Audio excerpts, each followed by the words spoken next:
Everyone, আপনারা সবাই কেমন আছেন? আশা করি প্রত্যেকেই ভালো আছেন। আমি আলহামদুলিল্লাহ ভালো আছি। তো আজকে আমার খুব পছন্দের খাবার আমি রান্না করতেছি, তাও আবার নিজে একা একা রান্না করতেছি, বিশ্বাসই করা যায় না। যাই হোক, তো ফার্স্টে আমি করলাকে সুন্দর করে রিং রিং করে কেটে নিছি। তো আপনারা চাইলে কিন্তু এভাবে আমার রেসিপিটা ফলো করে রান্না করে খেয়ে দেখতে পারেন। তো রিং রিং করে কেটে নেওয়া হয়ে গেলে আমি এখানে বেগুনগুলোও সুন্দর করে কেটে নিব। বেগুনটাকে 4 ফালি করে নিছি, আর সাথে দেখছি যে ভেতরে পোকা আছে কিনা। আপনারা অবশ্যই এটা লক্ষ্য রাখবেন। আবার আমার রেসিপি দেখা যদি এমন করে করেন ভেতরে যদি পোকা থাকে, তখন আবার আমারে বকা দিয়েন না।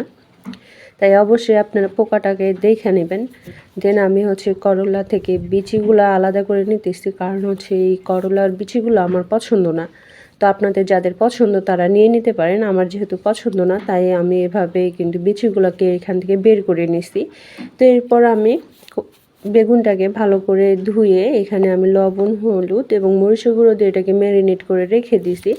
তারপর আমি নতুন একটা চুলায় কড়াই বসাই দিছি। এটা আমার মাটির একটা নতুন কড়াই। এরপর তেল গরম করে আমি তেলটাকে একটু ছড়াই দিয়ে এর ভিতরে বেগুনগুলো কিন্তু দিয়ে দিছি।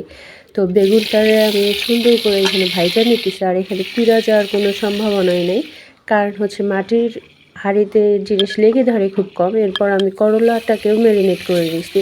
তো আমার বেগুনটাকে আমি সুন্দর করে এপিট ওপিট করে ভালো করে ভাজা হয়ে গেলে তুইলা নিতেছি এবং এগুলাকে সাইডে রেখে দেবো। আর ওই তেলের ভিতরে আমি কিন্তু করলাগুলাকেও সুন্দর করে দিয়ে দিব, আর বেগুনের মতো করে সুন্দর করে এটা ভাজা নিব। অবশ্যই একটু তেল বেশি করে এটা কিন্তু ভাজতে হবে, পরিমাণের থেকে একটু বেশি তেল দিবেন।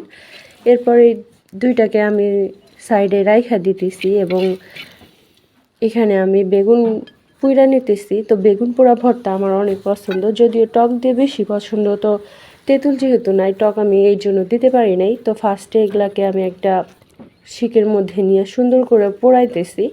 তো একটা বেগুন যখন পোড়াইছি তখন ওইটা আমার খুলে পড়ে গেছিলো, আবার আমি তুলছি। এরপর বেগুনগুলোকে আমি চুলার ভিতর ছেড়ে দিয়ে তারপরে পুইরা নিছি। এরপর বেগুনগুলোকে সুন্দর করে ঠান্ডা হয়ে গেলে শালগুলারে আমি তুইলা নিছি। নেওয়ার পর আমি এখানে ভর্তা করে নিছি। এখানে কাঁচা পেঁয়াজ, সরিষাতে আমি ধনিয়া পাতা ব্যবহার করছি, আর মরিচ 3টা মরিচ আমি আগে থেকে পুইরা নিছিলাম বেগুনের সাথে, সেগুলারে দিয়া সুন্দর করে হাতে মাখাই নিছি।